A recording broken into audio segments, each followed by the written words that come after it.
17/8/2026 তারিখে ঢাকা মেডিকেলের ENT'র অধ্যাপক আসাদুর রহমান সাহেব উনি যখন ওনার প্র্যাকটিস শেষ করে পপুলার ডায়াগনস্টিক সেন্টার থেকে যাচ্ছিলেন, তখন 5-6 জন দুষ্কৃতিকারী তাকে আক্রমণ করে এবং তাকে মারধর করে মারাত্মকভাবে আহত করে। ওনাকে যখন মারধর করা হয় তখন ওনার চিৎকারে পথচারী এবং পপুলার ডায়াগনস্টিক সেন্টারের নিরাপত্তা কর্মীরা যে ঘটনাস্থল থেকে একজনকে আটক করে। উক্ত ব্যক্তির নাম জীবন।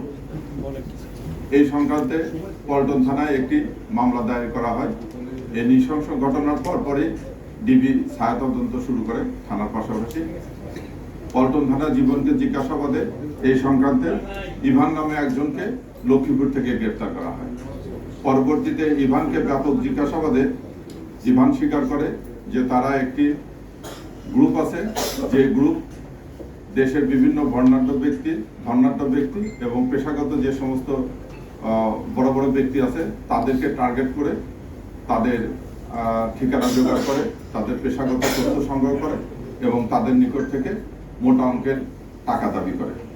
একইভাবে তারা গত 27/7/2026 তারিখে আনোয়ার খান মেডিকেল কলেজের একজন অধ্যাপক, ওনার নাম ডক্টর আমিনুল হক, উনি ইন্টারনাল মেডিসিনের প্রফেসর, ওনাকেও এরকম চাঁদার দাবিতে ভয়ভীতি প্রদর্শনের জন্য ওনার গাড়ি আটক করে এবং ওনাকেও মারধর করে। সেই সংক্রান্ত ধানমন্ডি থানায় একটি জিডি হয়েছিল। ইভানের দেওয়া তথ্য মতে আমরা ঢাকার এলাকা থেকে, ভাটার এলাকা থেকে সানি এবং ফাতিম ইসরাক লাবিব নামে দুইজনকে গ্রেফতার করি। এই সানি হচ্ছে এই চক্রের মূল হোতা। সানি 2022 থেকে 2025 পর্যন্ত লেবার ভিসায় সিঙ্গাপুরে ছিল।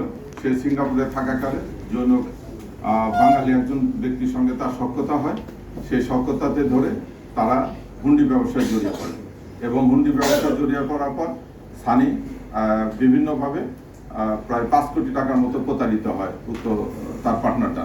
তারপরে সে হতাশাগ্রস্ত হয়ে দেশে চলে আসে। দেশে চলে এসে সে বসুন্ধরা এলাকায় থাকে এবং ওই লোককে খুঁজতে থাকে।